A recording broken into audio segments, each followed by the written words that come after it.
আসসালামু আলাইকুম viewers, welcome back to my channel Samira সঞ্জানায়। আবারও নতুন একটা রেসিপি নিয়ে আপনাদের মাঝে চলে আসলাম। আমার আজকের রেসিপি সিপি স্টাইলে খুবই ভীষণ মজাদার চিকেন বল রেসিপি।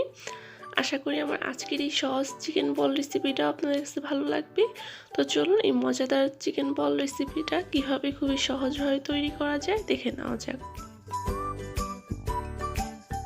এখানে আমি 300 গ্রাম চিকেন নিয়েছি, আর এই চিকেনগুলোকে আমি ব্রেস্টের যে চিকেনটা আছে ওইটা নিয়েছি, আর এটাকে ব্লেন্ডারে ভালোভাবে কিমা করে নিয়েছি। এখন আমি এর সাথে অ্যাড করে দিব 2 টেবিল চামচ পেঁয়াজ কুচি। পেঁয়াজটাকে আমি ভালোভাবে একদম চিকন চিকন করে কেটে নিয়েছি। আরও দিয়ে দিলাম 2 টেবিল চামচ ধনেপাতা কুচি। এখানে দিয়ে দিতেছি আমি 1 চা চামচ আদার গুঁড়া, 1 চা চামচ রসুনের গুঁড়া। তবে এখানে আমি গুঁড়া ব্যবহার করেছি, আপনারা চাইলে পেস্টও ব্যবহার করতে পারেন। আরও এখানে ফাঁকি মশলা নিয়েছি আধা চামচ লাল মরিচের গুঁড়া, আধা চামচ জিরার গুঁড়া, আধা চামচ গরম মশলার গুঁড়া, আধা চামচ ধনে গুঁড়া, আর আধা চামচ কালো গোলমরিচের গুঁড়া, অর্থাৎ হাফ চামচ করে এখানে আমি দিয়েছি সবগুলো মশলা। যেহেতু এখানে মাত্র 300 গ্রাম আমি চিকেন নিয়েছি, তাই ফাঁকি মশলার পরিমাণটা একটু কম ছিল। তবে আপনারা যদি চিকেন বেশি নিয়ে থাকেন ওই ক্ষেত্রে মশলার পরিমাণটা বাড়িয়ে দিলেই হবে। এখানে আমি আমার পরিমাণটা দেখালাম। আরও এখানে আমি 1 টেবিল চামচ সয়া সস দিয়ে দিলাম। আরও দিয়ে দিছি আমি এখানে স্বাদ মতো লবণ, তবে লবণটা একটু সাবধানে দিবেন কারণ সয়া সসে কিন্তু লবণ থাকে। আরও এখানে আমি ঠান্ডা পানিতে 4 পিস ব্রেড ভালোভাবে ভিজিয়ে চিপে নিয়েছি একদম ভালোভাবে, যাতে কোনো পানি না থাকে। আর যে লাল অংশটা থাকে ব্রেডের ওইটাকে আমি আগে থাকতেই কেটে ফেলে দিয়েছি। তো এখন আমি এগুলোকে ভালোভাবে একসাথে একটু মিক্সড করে নিব।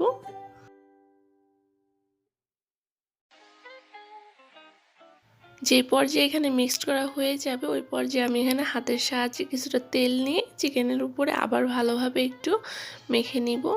আর এটা মাখা হয়ে গেলে এটাকে আমি 1 ঘন্টার মতো নর্মাল ফ্রিজে রেখে দিব।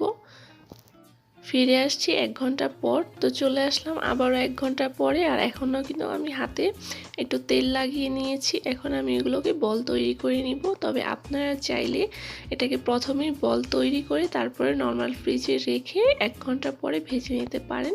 তবে আমি ওইটা করলাম না, আমি এভাবেই ফ্রিজে রেখে দিয়েছি, আর 1 ঘন্টা পরে বের করে আমি বল তৈরি করে নিলাম। তো এখানে আমার বল তৈরি করা হয়ে গেছে। এখন চলে যাব সরাসরি এগুলোকে ফ্রাই করার জন্য। তার আগে যেটা করতে হবে, চিকেন বলগুলোকে একটু ভাপ দিয়ে নিতে হবে। তার জন্য এখানে আমি চুলায় পানি বসিয়ে দিয়েছি, আর যে পর্যায়ে পানিটা ফুটে যাবে ওই পর্যায়ে এখানে চিকেন বলগুলো দিয়ে আমি 5 থেকে 6 মিনিটের মতো একটু বলক আনিয়ে নিব। তো যেই পর্যায়ে 5-6 মিনিট হয়ে গেছে ওই পর্যায়ে আমি এগুলোকে তুলে নিতেছি। তো এখানে আমি সবগুলো তুলে নিয়ে তারপর এগুলোকে চলে যাব ভাজার জন্য। আর এখানে আমার 300 গ্রাম চিকেন দিয়ে আর 4 পিস ব্রেড দিয়েছি, ওগুলো দিয়ে আমার টোটাল 14টা চিকেন বল হয়েছে। তো এখন আমি এগুলোকে ফ্রাই করার জন্য চলে এসেছি। চুলায় আমি আগে থাকতে একটা প্যানে তেল গরম করতে রেখেছিলাম। তো তেল গরম হয়ে যাওয়ার পরে আমি এখানে চিকেন বলগুলো দিয়ে দিছি। তবে চিকেন বলগুলো দিয়ে সাথে সাথে লাড়া দিতে যাবেন না, চুলার আঁচটাকে মিডিয়ামে রেখে 2-1 মিনিট পরে এগুলোকে একটু লাড়াচাড়া দিয়ে দিবেন। তো এটাকে আমি আবারও সেম 4-5 মিনিট সময় নিয়ে ঠিক এরকম একটু ব্রাউন কালার করে ভেজে নিয়েছি। তো আমি এভাবেই বাকি সবগুলো চিকেন বল ভেজে নিব।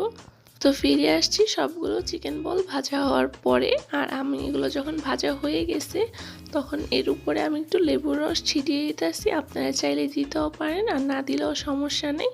তবে যেহেতু আমি আপনাদেরকে বলেছি একদম সিপি স্টাইলে পারফেক্ট চিকেন বল তৈরি করে দেখাবো, তাই। আর এর ভিতরটা কেমন হয়েছে তাও আপনাদেরকে একটু দেখিয়ে দিই। এটা দেখতে যেমন সুন্দর হয়েছে, এটা খেতেও খুবই সুস্বাদু ছিল। আর এর ভিতরের এরকম ছিল, খুবই সুন্দর এবং সফট হয়েছিল চিকেন বল রেসিপিটা। তো এই তো তৈরি হয়ে গেল আমার ভীষণ মজাদার চিকেন বল রেসিপি। তো আজ এখানেই বিদায় নিচ্ছি। সবাই অনেক বেশি ভালো থাকবেন। আল্লাহ হাফিজ।